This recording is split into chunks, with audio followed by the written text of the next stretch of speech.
Hello and welcome to What the F*** Just Happened Today, your essential guide to the daily shock and awe in national politics. I'm Joe Menendez. Let's get to it.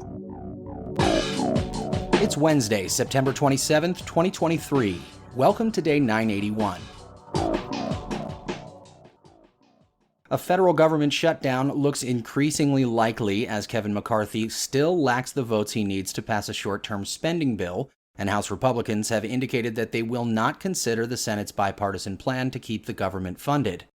Far-right conservatives in the House have pushed for deep spending cuts, which will not pass in the Democratic-controlled Senate, while also threatening to remove McCarthy as Speaker. And even though the Senate just advanced a bipartisan continuing resolution, McCarthy rejected the idea because the proposal contains aid to Ukraine, which a number of House Republicans have openly opposed.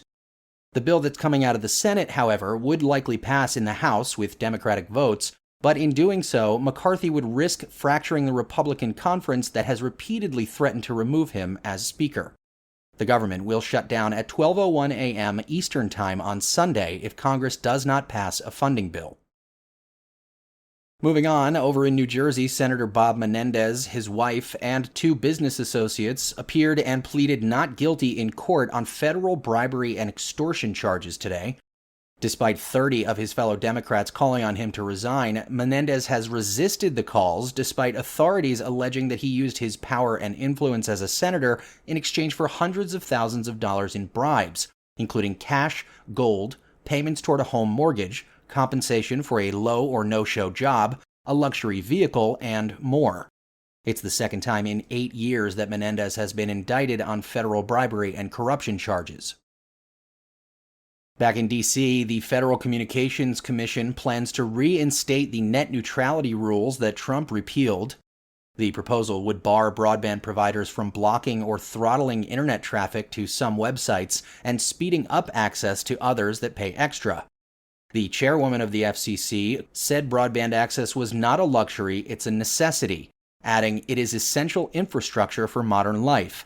No one without it has a fair shot at 21st century success. We need broadband to reach 100% of us, and it needs to be fast, open, and fair." She also said the FCC seeks to largely return to the successful rules the Commission adopted in 2015, which would classify broadband as essential infrastructure on par with power, water, and phone service.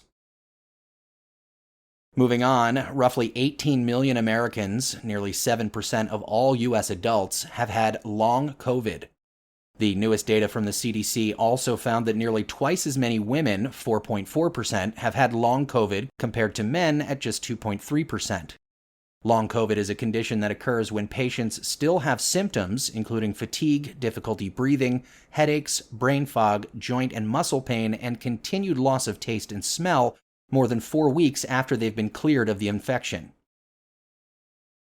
In other news, Hunter Biden sued Rudy Giuliani and his former attorney, claiming that they violated computer fraud and data access laws.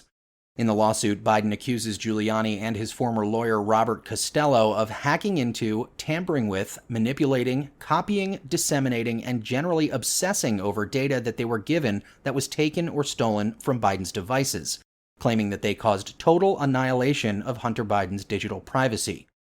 Hunter claimed that his data was manipulated, altered, and damaged before Giuliani and Costello received it, and that the pair made further alterations and damage to the data to a degree that is presently unknown to plaintiff.